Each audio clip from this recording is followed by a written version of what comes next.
Social network, social media, we kind of use them interchangeably, but what if that's a huge mistake?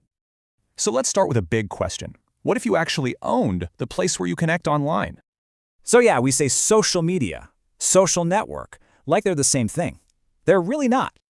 It really comes down to this: connection versus content. The network is the who, the media is the what. So a social network? Think of it like a digital neighborhood. It's all about your relationships. And social media? That's the activity. It's more like a broadcast studio for sharing your content. You know, this confusion isn't an accident. It's actually the whole Web 2.0 business model. Basically, they own your digital neighborhood. Then they sell your attention to the highest bidder. So you're creating all this great stuff in their walled garden, but you don't own the walls or the gate. But the web is changing, and there's a path to building our very own neighborhoods.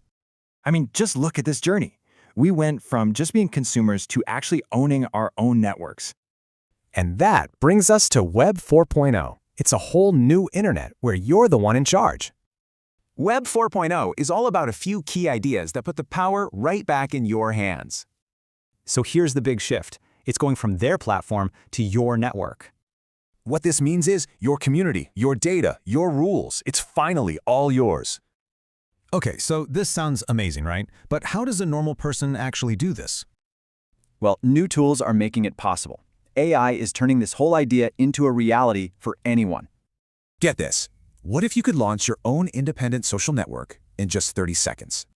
It's a super simple 3-step process. You literally just describe the community you want. So you could type something just like this, asking for a specific community with specific features. And this isn't science fiction.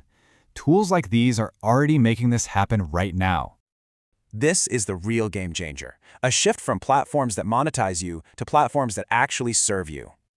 So we'll leave you with this thought. If you had total control, what kind of community would you build?